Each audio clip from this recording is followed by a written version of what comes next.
Hello YouTube, it's Batman Chief here, and we are back in Dark Souls 2, going to the Heide's Tower of Flame.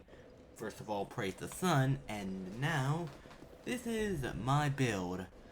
The Battle Mage. We got ourselves this kick-ass sorcerer here, and she's about to bring the pain. First of all, let's start off with this douchebag. Gonna shoot some focus souls. Yep, this ability this spell looks pretty cool. You can shoot some beams. Now we'll pelt him with some soul spears, and as you can see, being a mage is pretty OP. And the way this build works is, well, I normally prefer to weaken foes. Well, to normally just beat up the bigger ones with sorcery before taking on smaller ones with melee combat. Like with this Heide Knight. Come at me, come on. Come on, I won't bite. Come at me, bruh. And parried, and if a Heide Knight, if an enemy just sits there and does nothing, parry, it probably means he's up to something. So yeah, that is the parry and riposte. That's how it looks. I normally use my Moonlight Greatsword to take on weaker foes, and now, we'll try this guy.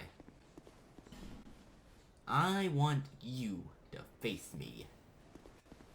Okay. Now, yeah, that's just our special ability. And now, we'll hit him with the Soul Vortex. This spell's very good for groups of annoying enemies, because it can destroy them if used properly, of course. Now we'll use our homing crystal soul mass and teach these poses a lesson. And yeah, we've weakened the first one, the dude with the sword and shield. Now we're gonna beat up the dude who has the giant greatsword. So we'll just circle straight around him and wait for windows, which doesn't really make sense. Why would he just sit there and let you hit him? I mean, sure, sword's heavy, but this is just too easy. Dark Souls isn't hard. The people who say that just aren't that great at the game. Might have taken some damage. Okay, let me rephrase that. You do not win at Dark Souls. You just get better every time. So now that I've just grabbed our items, we are now going to take a stroll into this giant circular room, beat up Mr. Heide Knight. Now we shall bow. Whoa. Didn't expect to see you, but let's see how... Okay, parry and, riposted. That's what I like to see. And one hit from the Moonlight Greatsword. I love this thing.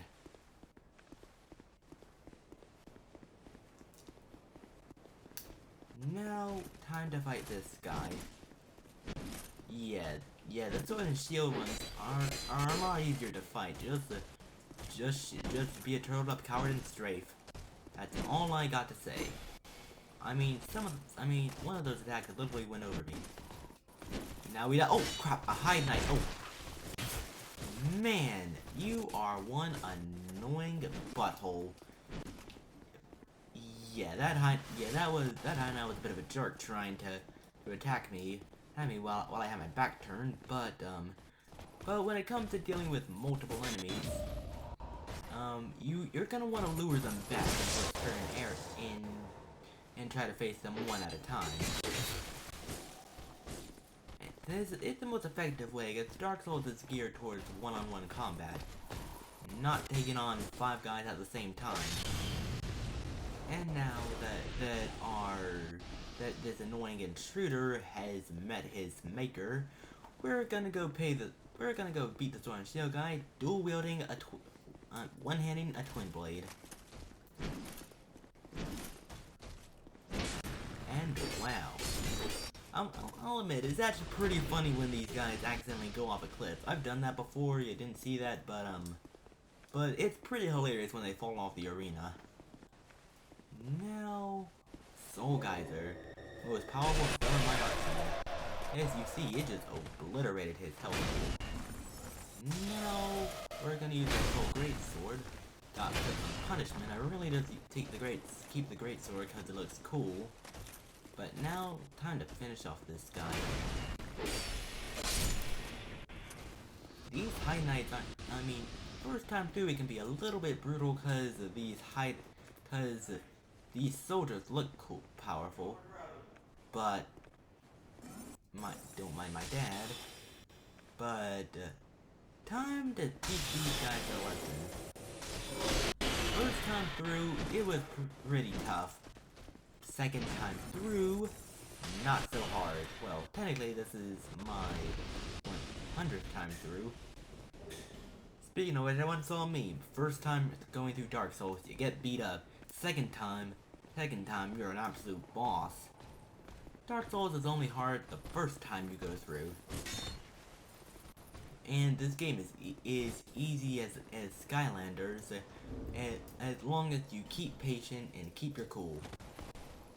So, now we're going to Moonlight Wave this guy. Come on. Let's see if we can parry him. Got an awkward parry, but parry. And we are sure getting a lot of items.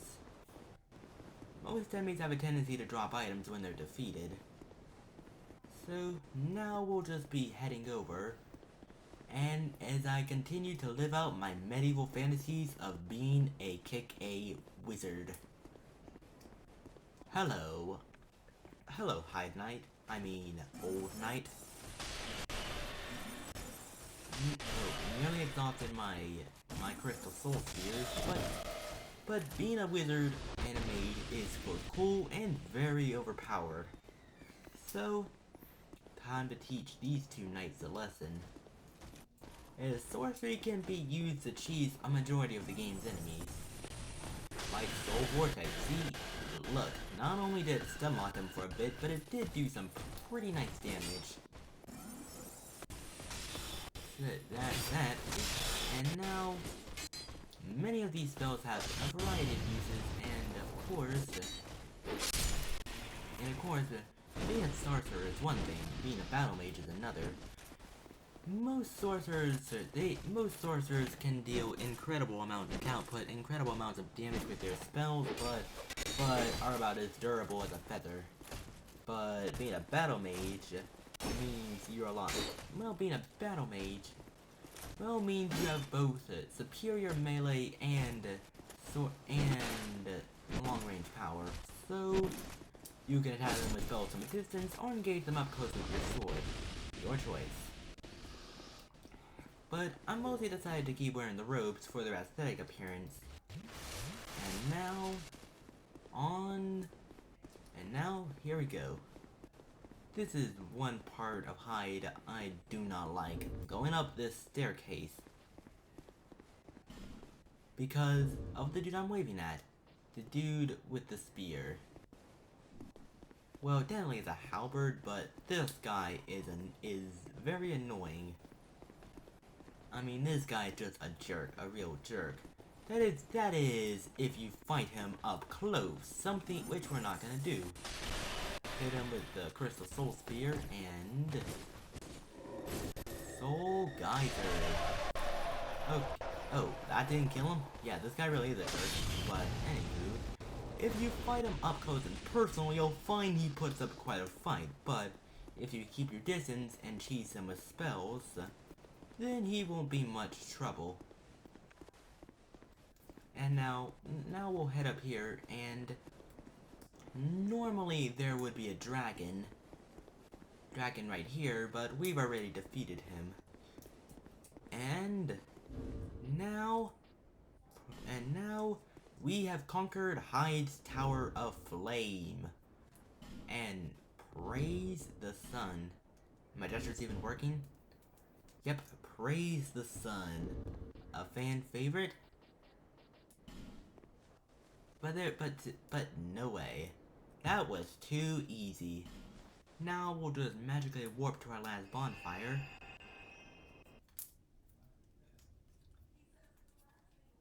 So now we'll travel all the way to Majula, and I'll do a rundown on how my build works.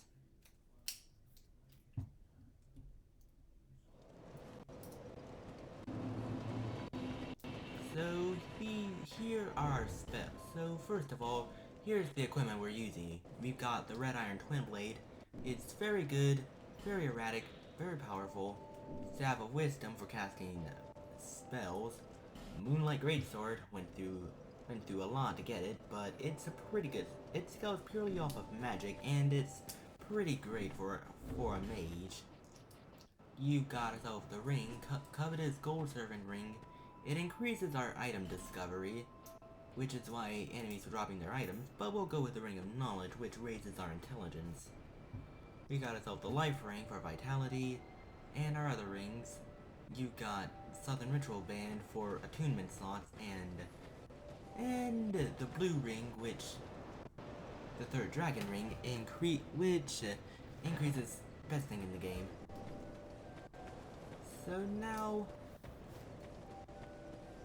So we also showed you our items. So first of all, here's the spell Soul Geyser, most powerful spell. Soul Focus Souls, the Homing Crystal Soul Mass, which the Soul Spears, and of course the Crystal Soul Spears, which are the go-to spells. Soul Greatsword, because it looks pretty awesome. Soul Vortex for handing ganks. And that appears to be it. So while we're doing this, we'll just rest at this pleasant bonfire. But before we do that, we're gonna talk to Emerald Herald and see if we can upgrade. These are stats and we don't have enough. And 1 minute, as you can see, my character clearly ain't happy with it. So now we are just going to write a message. We're going to decide. I'm trying to decide what I should write. And this may take a minute, but I'll just write sorcery, cause why not? And with that, looks like we are. Oh, hey, a dude with Belstat's armor and the demon's great hammer. What up, dude? Okay, now with that, we have entered the video. The end.